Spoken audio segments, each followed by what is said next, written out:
നമസ്കാരം, ഭാരത് ലൈവിലേക്ക് സ്വാഗതം. നമസ്കാരം പ്രശാന്ത്. നേരം പുലരുന്നത് തന്നെ വളരെ ദുഃഖകരമായൊരു വാർത്ത കേട്ടിട്ടാണ് അല്ലേ?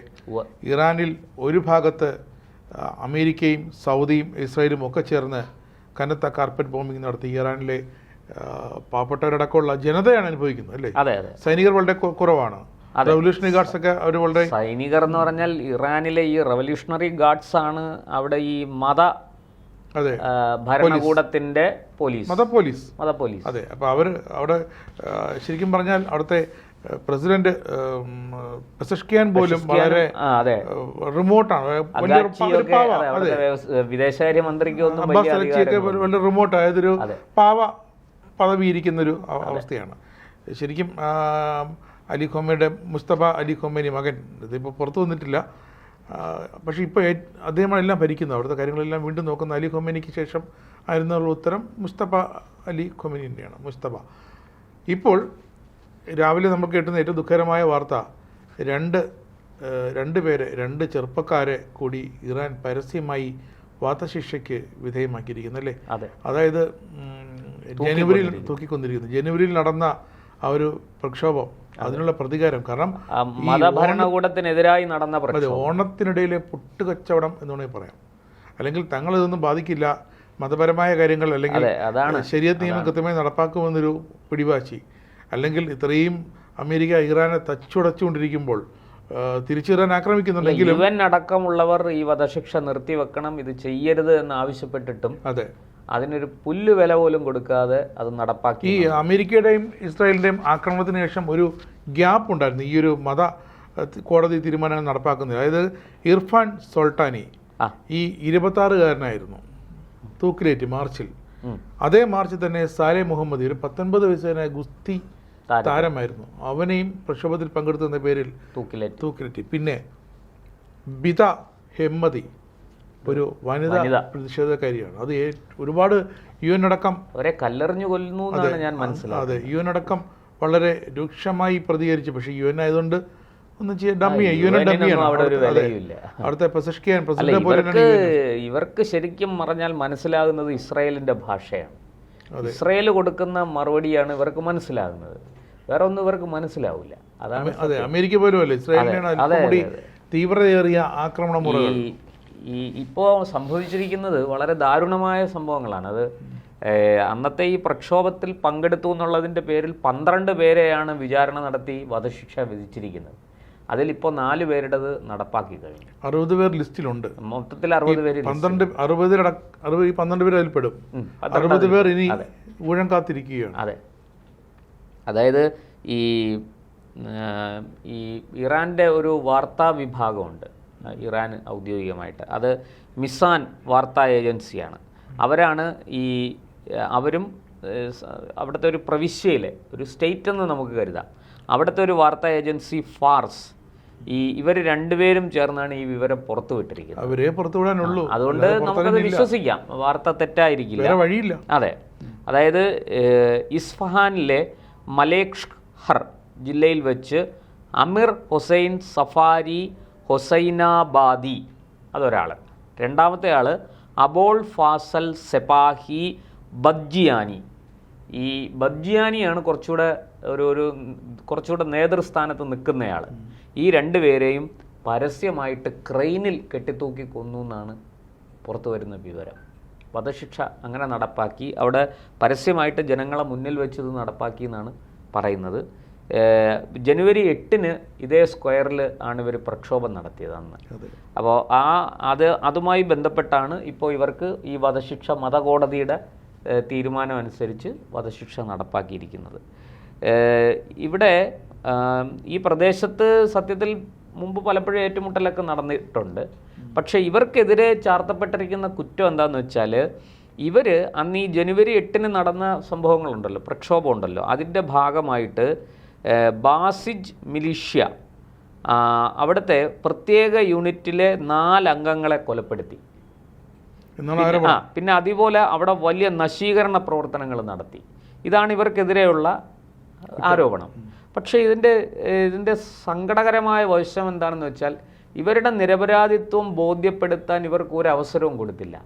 സ്വതന്ത്ര അഭിഭാഷകരെ നിയോഗിക്കാൻ സമ്മതിച്ചില്ല. ഇവരുടെ ബന്ധുക്കളും വീട്ടുകാരും എല്ലാം ഒരുപാട് അപേക്ഷകളും ദയാഹർജികളും ഒക്കെ കൊടുത്തു നോക്കി. പക്ഷെ ഒന്നും തന്നെ ഇവർ ചെവിക്കൊണ്ടില്ല. ഇവർക്ക് ഈ കുറ്റകൃത്യവുമായിട്ട് ഒരു പങ്കുമില്ല എന്നാണ് ഈ കുടുംബങ്ങളും ബന്ധുക്കളും കുടുംബാംഗങ്ങളും ഒക്കെ പറയുന്നത്. പക്ഷെ ഒരു ദയാദാക്ഷിണ്യവും കാണിച്ചില്ല. ഈ സുരക്ഷാ ഉദ്യോഗസ്ഥരെ കൊലപ്പെടുത്തി എന്നുള്ള കുറ്റം ആരോപിച്ച് ഇവരെ വധശിക്ഷയ്ക്ക് വിധിക്കുകയായിരുന്നു. അതായത് അലിഖാനി സ്ക്വയറിൽ ഇരുമ്പ് സ്കാഫോൾഡ് സ്ഥാപിച്ചിട്ടുണ്ടെന്ന നേരത്തെ റിപ്പോർട്ടുകളുണ്ടായിരുന്നു. അപ്പോൾ സോഷ്യൽ മീഡിയയിലടക്കം വലിയ ആശങ്ക അതായത് ഏതോ ഒരു വധശിക്ഷ നടപ്പാക്കാനാണ് ഇത് സ്ഥാപിച്ചു എന്നാണ് മനസ്സിലാകുന്നത്. അപ്പോൾ സോഷ്യൽ മീഡിയയിലടക്കം അത് വലിയ ആശങ്കയുണ്ടായിരുന്നു. നമ്മുടെ ഈ തട്ടൊക്കെ കൊണ്ടിട്ട് ചെയ്യുമ്പോഴത്തേക്ക് അത് തന്നെ പഴയ അതെ ക്രെയിന് കൊണ്ടുവച്ചിട്ട് അതിലാണ് ഈ കാര്യങ്ങളൊക്കെ ചെയ്തിരിക്കുന്നത്. പിന്നെ ഇത് എന്നിട്ട് ഓൺലൈനിൽ ഇതിൻ്റെ വീഡിയോ ഒക്കെ പങ്കിടുകയൊക്കെ ചെയ്തു. അവിടെ മുഴുവനും സൈന്യത്തിൻ്റെ നിയന്ത്രണത്തിലായിരുന്നു. വളരെ പെട്ടെന്ന് ഒരു സ്ക്വയറിൽ സൈന്യം കടന്നു വരുന്നു, അവിടെ കംപ്ലീറ്റ് സൈന്യത്തിൻ്റെ നിയന്ത്രണത്തിലാക്കുന്നു തലേദിവസം രാത്രി. എന്നിട്ട് പിറ്റേന്ന് വെളുപ്പിനാണ് അപ്പോൾ ഈ തിങ്കളാഴ്ച രാത്രി മുതൽ അവിടെ വലിയ സുരക്ഷ ഏർപ്പെടുത്തിയിട്ട് ചൊവ്വാഴ്ച അതിരാവിലെയാണ് ഈ വധശിക്ഷ നടപ്പാക്കിയത്. അപ്പോൾ ഇതിന് സാക്ഷികളൊക്കെ ഉണ്ടായിരുന്നു. സോഷ്യൽ മീഡിയയിലൂടെ വിവരം പുറത്തു വന്നിട്ടുണ്ട്. അങ്ങനെയും സംഭവിച്ചിട്ടുണ്ട്. ഇപ്പോൾ ചെറിയ തോതിൽ അവിടെ ചില ഇതിൽ പ്രതിഷേധിച്ചുകൊണ്ട് ചില ഏറ്റുമുട്ടലൊക്കെ നടന്നതായിട്ട് പറയുന്നുണ്ട്. പക്ഷെ അതിനൊന്നും സ്ഥിരീകരണമില്ല. പക്ഷെ ഒരു ഭാഗത്ത് അമേരിക്കയും ഇസ്രായേലും അവിടുത്തെ ജനതയെ കൊല്ലാക്കൊല്ല ചെയ്യുന്നു, മറുഭാഗത്ത് ഇറാൻ തന്നെ അവിടുത്തെ സ്വന്തം ഭരണകൂടം തന്നെ സ്വന്തം പൗരന്മാരെ, സ്വന്തം പ്രജകളെന്ന് വെച്ചാൽ മക്കളെന്നാണ് അർത്ഥം, സ്വന്തം പ്രജകളെ, സ്വന്തം മക്കളെ ഇങ്ങനെ നിഷ്ഠൂരമായിട്ട് കൊലപ്പെടുത്തിക്കൊണ്ടിരിക്കുന്നു. ആ ജനതയുടെ നിസ്സഹായ അവസ്ഥ ഇങ്ങനെ നമ്മൾ ആലോചിക്കുമ്പോൾ വലിയ സങ്കടം തോന്നും.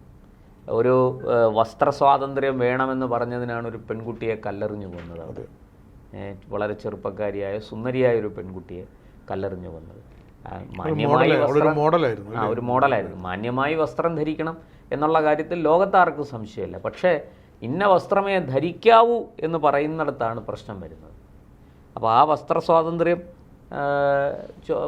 ചോദിച്ചതിനാണ് ഒരു പെൺകുട്ടിയെ നിഷ്ഠൂരമായി.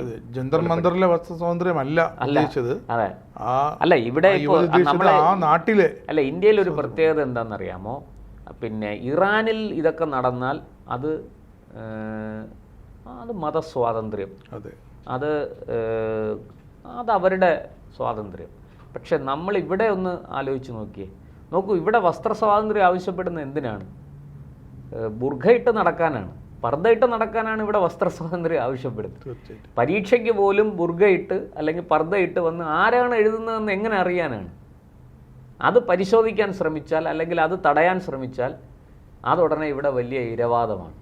അയ്യോ, ഇവിടെ ന്യൂനപക്ഷങ്ങളെ പീഡിപ്പിക്കുന്നു എന്ന് പറയും. പക്ഷേ ഇതേ സാധനം ഇറാനിൽ ചെല്ലുമ്പോൾ അവിടെ ബുർഖ ഇട്ടേ പറ്റൂ, അവിടെ പർദ്ദ ഇട്ടേ പറ്റുള്ളൂ. അവിടെ നിങ്ങൾ കൂടുതലൊന്നും സംസാരിക്കണ്ട, അത് മതമാണ് വലുത്. ഇങ്ങനെ മതം തിന്ന് ജീവിക്കുന്ന കുറേ മനുഷ്യർ ലോകത്ത് ഉണ്ട്. അതിൽ ഈ നമ്മുടെ രാജ്യത്ത്, ഈ കൊച്ചു കേരളത്തിൽ ഇതിനെയെല്ലാം ന്യായീകരിക്കാൻ കുറേ ആൾക്കാരും ഇറങ്ങിയിട്ടുണ്ട്. എന്ത് ചെയ്യും? അതാണ് ഒരു ഇതിനകത്തുള്ള. ഇവിടെ പിന്നെ ഹിന്ദുക്കളും ക്രിസ്ത്യാനികളും ഒക്കെ വസ്ത്രമില്ലാതെ വേണമെങ്കിലും റോഡിൽ നടന്നോട്ടെ, പക്ഷേ മറ്റവർക്ക് ബുർഖ അല്ലെങ്കിൽ പർദ്ദ നിർബന്ധം. ഇങ്ങനെയൊക്കെയുള്ള ഒരുപാട് ഈ പരസ്പര വിരുദ്ധമായി. എന്നിട്ട് പറയുന്നത് എന്താണ്? ഞങ്ങൾക്ക് ഞങ്ങളുടെ മതം ആചരിക്കാനുള്ള സ്വാതന്ത്ര്യമില്ലേ, ഞങ്ങളുടെ മതവിശ്വാസം സംരക്ഷിക്കപ്പെടണ്ടേ, ഇങ്ങനെയൊക്കെയാണ് പറയുന്നത്. ഇതെല്ലാവർക്കും ബാധകമാണെന്നേ, ഇതെല്ലാവർക്കും ബാധകമാണ്. ഈ ചെറുപ്പക്കാർക്ക്, ഈ ഇറാനിൽ വധിക്കപ്പെട്ടതെന്ന് ഇവർ പറയുന്നു, ശരിക്കും അത് കൊലപാതകമാണ്. ഈ കൊല്ലപ്പെട്ട ചെറുപ്പക്കാർക്ക് ജീവിക്കാനുള്ള അവകാശമില്ല. അവരുടെ മനുഷ്യാവകാശം ആരാണ് കവർന്നെടുത്തത്? അവർ ഈ കുറ്റം ചെയ്തെങ്കിൽ ശരിയായ രീതിയിൽ വിചാരണ നടത്തി അവരെ ശിക്ഷിക്കും. ഇത് അവർക്ക് വിചാരണ പോലും ഉറപ്പാക്കാതെ, അവർക്ക് സ്വതന്ത്ര അഭിഭാഷകരെ നിയോഗിക്കാൻ സമ്മതിക്കാതെ മതകോടതി വിചാരണ നടത്തി ഏകപക്ഷീയമായിട്ട് വിധി പറയുക, എന്നിട്ടത് നടപ്പാക്കുക. ഇതാണ് മനുഷ്യാവകാശം. ഇതാണ് ഏറ്റവും ശ്രേഷ്ഠമായ, അതായത് കാരുണ്യത്തിൻ്റെ മതം എന്നൊക്കെ പറയുന്ന ഇടത്താണ് നമുക്ക് ഈ വൈരുദ്ധ്യം ചൂണ്ടിക്കാണിക്കാനുള്ളത്. ഈ മത കോടതിയുടെ ഈ ശരീഅത്ത് നിയമങ്ങളുടെ ഇതൊക്കെ ശരിയാണോ തെറ്റാണോ എന്നൊക്കെ ജനങ്ങൾ ചിന്തിക്കട്ടെ. നമുക്കത്രേ അതിനെക്കുറിച്ച് പറയാനുള്ളൂ.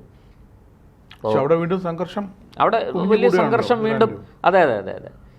ഈ UN ഒക്കെ ഇങ്ങനെ പറയുന്നുണ്ട്, ഈ ആസൂത്രിത വധശിക്ഷകൾ നിർത്തലാക്കണമെന്ന് കർശന നിർദ്ദേശം കൊടുത്തിട്ട് പോലും ഇറാൻ അതൊന്നും മാനിക്കുന്നില്ല. ഇറാന് വേണ്ടി ഏതെങ്കിലും ഒരു രാഷ്ട്രം ബാധിക്കാൻ വേണ്ടി ഇറങ്ങുകയാണെങ്കിൽ അതും കൂടി ഇല്ലാതാക്കുന്ന ചില അതെ അതെ പ്രവർത്തികളാണ് ഇവർ ചെയ്തുകൊണ്ടിരിക്കുന്നത്. അപ്പോൾ ഈ പിന്നെ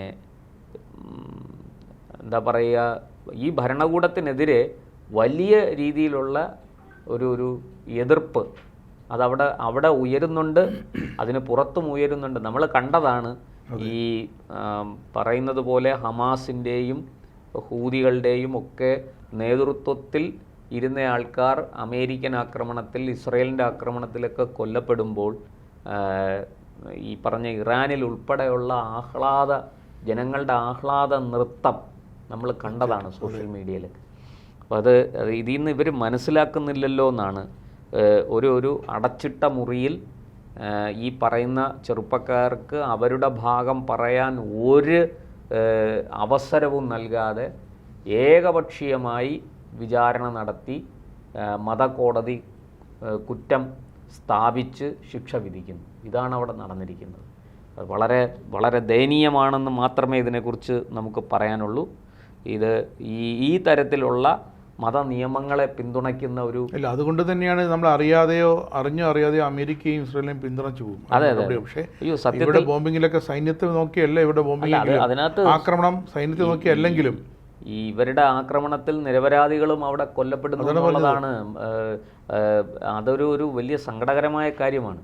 പക്ഷെ നമ്മൾ മനസ്സിലാക്കേണ്ടത് ഇതിൻ്റെ എല്ലാം പുറകിൽ അമേരിക്കയാണ് ഈ മതഭരണകൂടത്തെ അവിടെ സ്ഥാപിച്ചത് 1970-കളിൽ. കൈവിട്ടു പോയി. അതെ, എന്നിട്ട് അത് അവസാനം അമേരിക്കയുടെ കൈവിട്ടുപോയി. ഇന്ന് അമേരിക്കയ്ക്ക് തന്നെ വലിയ പാരയായി മാറിയിരിക്കുന്നു. അവർ അണുബോംബ് ഉണ്ടാക്കാൻ വളരെയധികം മുന്നേറി. ഒരു 60-70% കൂടുതൽ അവരിത് നിർമ്മിച്ചു കഴിഞ്ഞു. അവരുടെ കയ്യിൽ നിന്ന് ബോംബുണ്ട് എന്നാണ് അമേരിക്ക പോലും പറയുന്നത്. അപ്പോൾ ഇറാനെ ഇങ്ങനെ ഇത്രയും നിഷ്ഠൂരമായി സ്വന്തം ജനങ്ങളോട് തന്നെ പെരുമാറുന്ന ഇറാനെ എങ്ങനെ വിശ്വസിക്കും എന്നാണ് ഇസ്രായേൽ ചോദിക്കുന്നത്. ഇന്ന് കഴിഞ്ഞ ദിവസം അമേരിക്കൻ സൗദി സംയുക്ത പോർ വിമാനങ്ങൾക്ക് ഇറാഖിൽ ആക്രമണം നടത്തേണ്ടി വന്നു. ഇറാൻ അനുകൂല സംഘടനകൾക്കെതിരെ 12 പേർ കൊല്ലപ്പെട്ടു കഴിഞ്ഞ ദിവസം പുലർച്ചെ.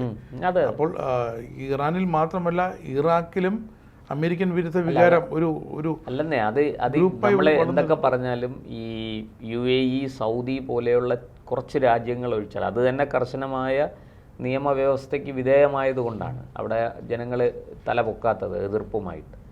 ഈ ഇറാനിൽ, ഇറാഖിൽ, ഖത്തറിലൊക്കെ ഈ അമേരിക്കൻ വിരുദ്ധ വികാരം വളരെ ശക്തമാണ്.